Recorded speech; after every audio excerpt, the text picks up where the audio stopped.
It's always great to see so many of our outstanding guardians. I'm glad to be here with Secretary Kendall. Frank, thank you for all that you do for our airmen, our guardians, and their families. Also, I want to thank General Milley for his outstanding leadership of the Joint Force. Mark, we remain grateful. Let me give a special welcome to the man of the hour, General J. Raymond, and to his family.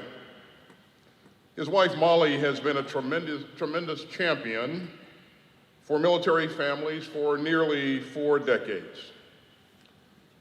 And I want to thank their children, Christina, Amy, and Gary, for serving right alongside their father. Now, General Milley will have more to say about Jay and his many years of service to our nation. But let me start with a few words about what General Raymond's leadership has meant for our newest military service. Jay was the very first member of the United States Space Force. He stood up the first new service branch for our military in more than 70 years.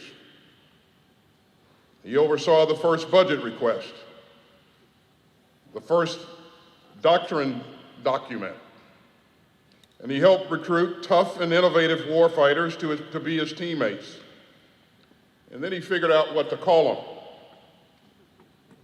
He chose Guardians, and I think that's the absolute right name for this great force. He laid the foundations for the culture and the traditions that will define this service for decades to come. And you know what? He did all of that, and he made it look easy.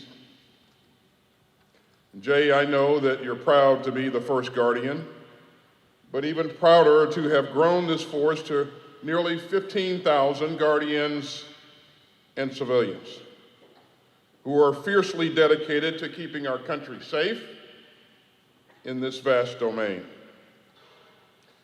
So thank you, General Raymond, and well done.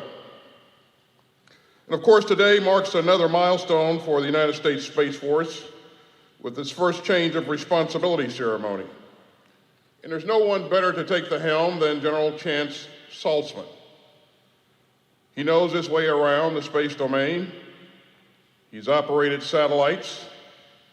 He's spent many nights at the Joint Space Operations Center doing ICBM alerts. And for the past 2 years, he's helped this new service get off the ground as a Deputy Chief of Space Operations. So we're lucky to have General Saltzman take the colors today. And he wouldn't be here, of course, without his wife of 30 years, Jennifer, and their kids, John and Sarah. So I want to thank them as well for their service and for supporting their father in this next chapter. Now, the United States leads the way in space, but in recent years, the competition has picked up.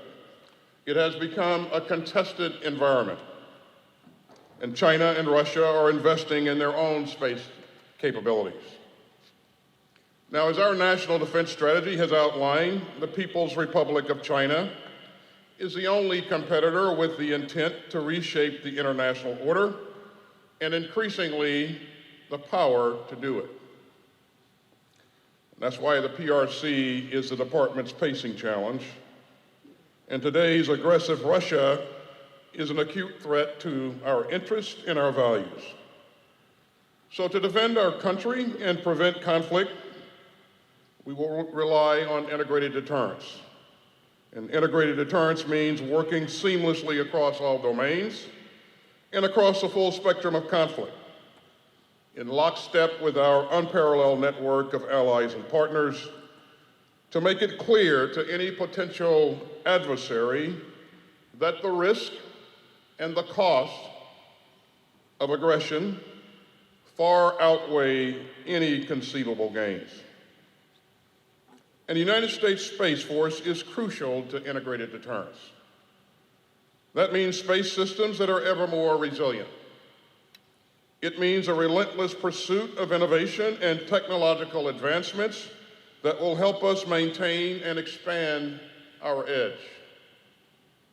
It means shaping norms for space activity to make it more costly for any would-be aggressor to violate those rules of the road. And it means working together with our partners and allies to keep building our collective strength in space. You know, 60 years ago, President Kennedy challenged our country to seize the initiative in space, saying that, quote, "We have vowed that we shall not see it governed by a hostile flag of conquest, but by a banner of freedom and peace." The United States is the preeminent power in space, and I know that our guardians will keep it that way. You are the bold ones who protect us from the threats from the heavens, the bold ones who will forge the way ahead, and the bold ones who will always be there, always above. So thank you, General Raymond, and General Saltzman, and the United States Space Force. May God bless you, and may God continue to bless the United States of America. Thank you very much.